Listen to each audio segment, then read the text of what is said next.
여러분 안녕하세요. 저는 김정현 목사입니다.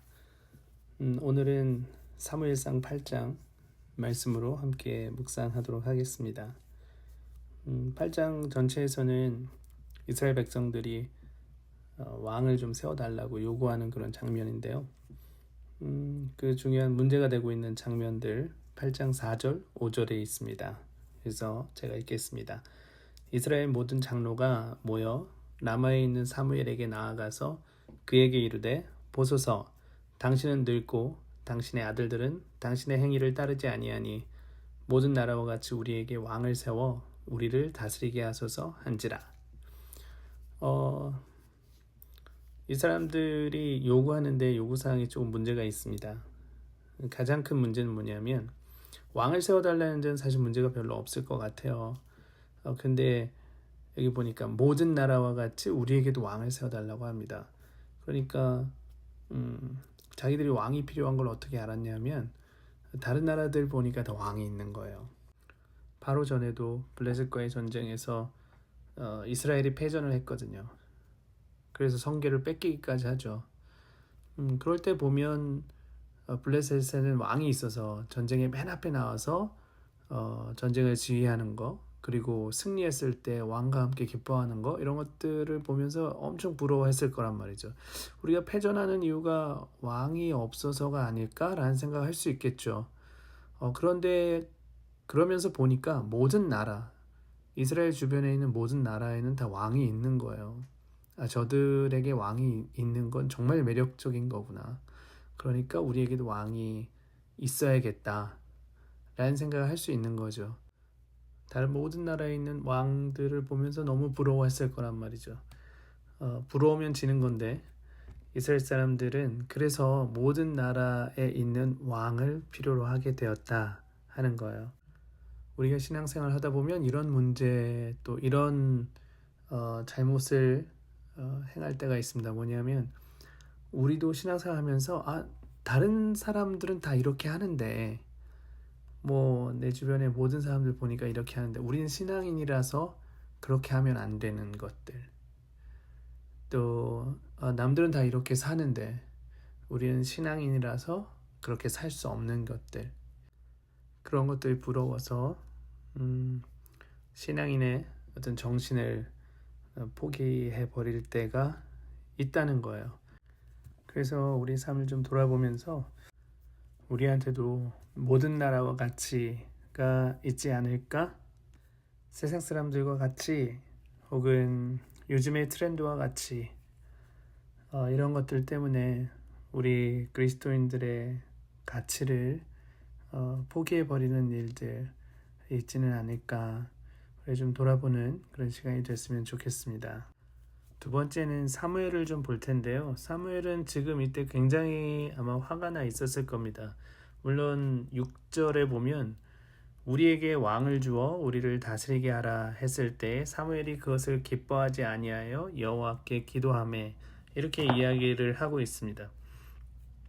물론 기뻐하지 아니하여 라고 이야기하지만 사실은 굉장히 열받았을 것 같아요. 왜냐하면 지금 자기는 나이가 많이 들어있는 원로고, 그리고 자기 두 아들이 사사로 이스라엘을 다스리고 있는데 이스라엘 사람들이 자기에게 와서 당신 아들들 다 물러가고 당신도 물러가고 우리에게 새로운 리더를 달라, 왕을 달라 이렇게 얘기하니까 이건 어떻게 보면 평생 이스라엘을 위해서 살아온 사무엘한테는 배신이죠.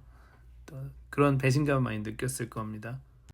그래서 하나님께 기도하니까 7절에 하나님께서 7절 8절에 뭐라고 말씀하시냐면 여호와께서 사무엘에게 이르시되 백성이 내게 한 말을 다 들으라.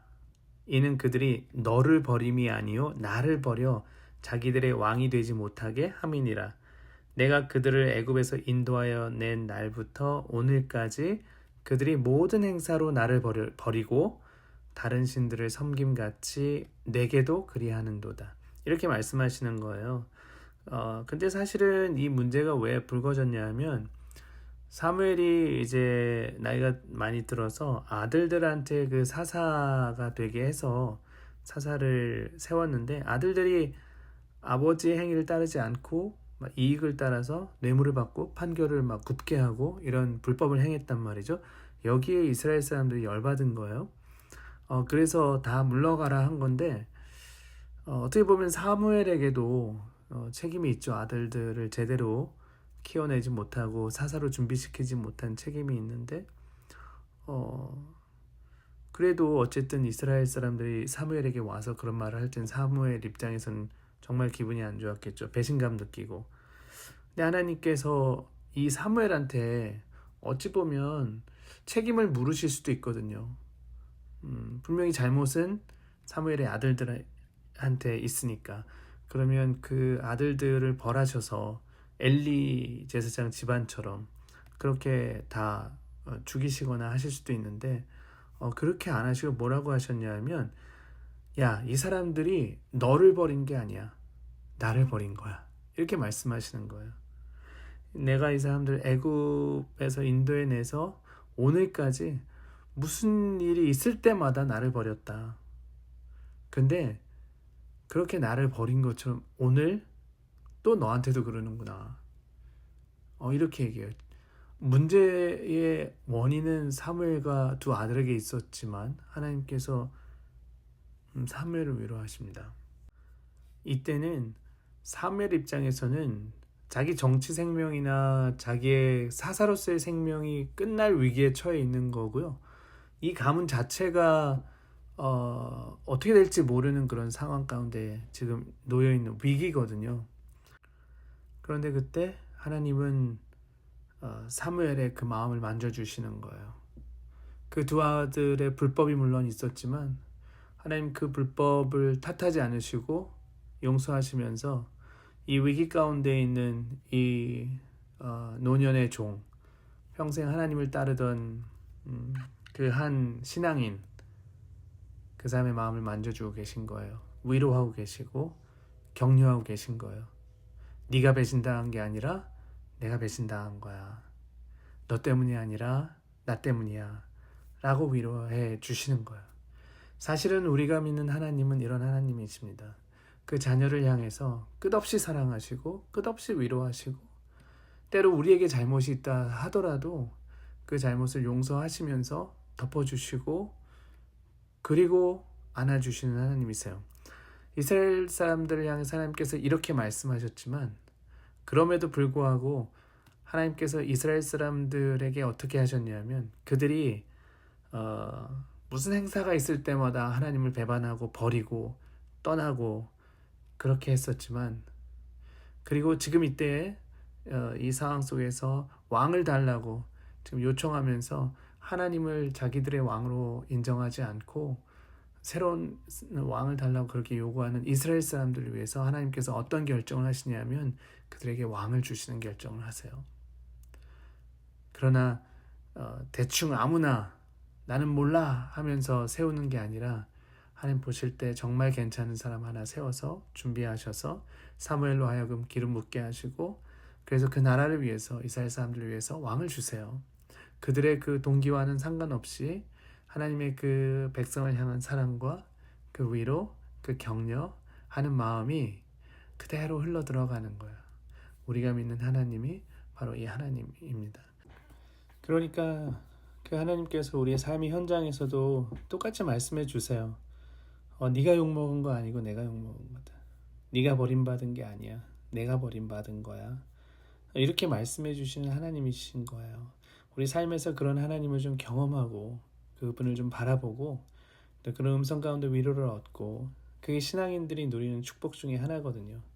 그 하나님이 계시면 세상 사람들이 가지고 있는 거 좀 안 가지고 있으면 어때요? 세상 모든 나라가 가지고 있는 것, 또 그들의 삶의 방식대로 우리가 안 살면 어때요? 남들 다 그렇게 한다고 내가 그렇게 할 필요는 없는 거잖아요. 그렇지만 우리에게 있는 건 우리를 위로하시고 우리를 격려하시고 안아주시는 그 하나님이 있으니까. 그래서 여러분 오늘 하루의 삶에서 그 하나님을 경험하시는 하루가 됐으면 좋겠습니다. 내가 버림받은 것 아니고 주님이 대신 버림받아 주시는 내가 욕먹지 않고 주님이 대신 욕먹어 주시는 그렇게 우리를 사랑하시고 우리를 안아주시고 우리에게 상처 주고 싶어 하지 않으시는 그 하나님을 온몸으로 체험하는 그런 하루가 되시기를 주님의 이름으로 축원합니다. 기도하겠습니다. 하나님, 오늘 우리의 삶에 찾아와 주셔서 오늘 우리를 만나 주시고 사무엘을 위로하셨던 그 하나님이 우리의 위기 속에서, 우리의 문제 속에서, 우리의 삶의 힘듦 속에서 우리를 위로하여 주시옵소서. 오늘 그 하나님 만나는 그런 축복된 하루, 또 그런 우리의 삶이 되게 하여 주시길 간절히 기도합니다. 예수님 이름으로 기도했습니다. 아멘.